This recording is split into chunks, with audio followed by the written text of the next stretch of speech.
Imagine you're texting your best friend, but someone else is secretly reading every message. They're not just reading it, they can change it before it reaches the other person. This is called a man-in-the-middle attack, and it's one of the oldest tricks in the hacker's playbook.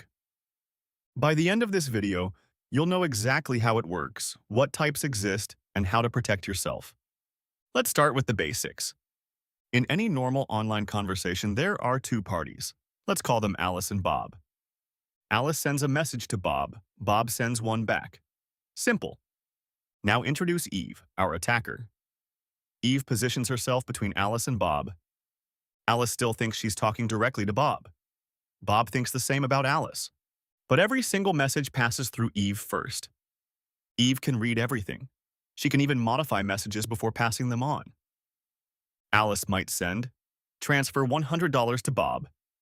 Eve changes it to, transfer $100 to Eve. Neither Alice nor Bob notice anything wrong. That's what makes this attack so dangerous. Now let's look at how attackers actually pull this off in the real world. To intercept traffic, an attacker first needs to get between you and whoever you're communicating with. One of the most common methods is ARP spoofing. Let's break that down. Your device uses ARP to find out which physical device on the network has a certain IP address. It's like shouting in a room, "Who is John?" And John raises his hand. But with ARP spoofing, the attacker shouts back first, pretending to be John. Your device saves that false answer.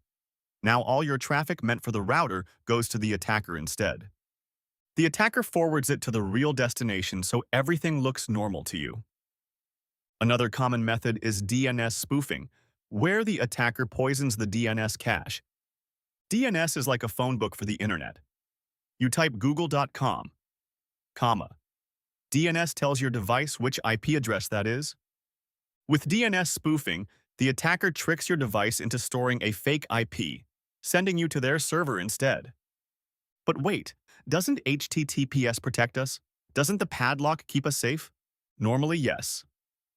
HTTPS encrypts your connection, so even if someone intercepts the traffic, they just see scrambled data. But attackers have a trick called SSL Stripping that can downgrade your secure connection to plain HTTP. Here's how. You type, quote, google.com 8. Your browser actually first sends an unencrypted HTTP request. The attacker intercepts that and keeps a secure HTTPS connection to Google, but only talks to you over insecure HTTP. Your browser never shows the padlock. The attacker sees everything you send in plain text. So where does this actually happen? The most common place, public Wi-Fi. An attacker can set up a fake Wi-Fi hotspot called an evil twin, named exactly like the cafe's real network. You connect thinking it's the cafe's Wi-Fi, but all your traffic flows through the attacker's device. MITM attacks can also happen on corporate networks, via malware, or even compromised routers at home. Banking credentials, passwords, session tokens, all at risk if the attacker gets in the middle. Now, the important question, how do you defend against it? First, always check for HTTPS. Look for the padlock in your browser before entering any sensitive info. Better yet, most modern browsers will warn you when a site is insecure. Don't ignore those warnings. Second, use a VPN on public networks. A VPN encrypts all your traffic, making it useless to intercept. Third, avoid sensitive activities on public Wi-Fi altogether. No banking, no passwords, no private messages. Fourth, keep your devices and apps updated. Many MITM vulnerabilities are patched in software updates. Fifth, enable HSTS on websites you run and use HTTPS everywhere as a browser extension. And sixth, be suspicious of certificate warnings. A real website will never ask you to ignore a certificate error. With these steps in place, you make it dramatically harder for any attacker to intercept your communications. Let's recap. A man in the middle. Attack is when an attacker secretly intercepts and potentially alters communication between two parties.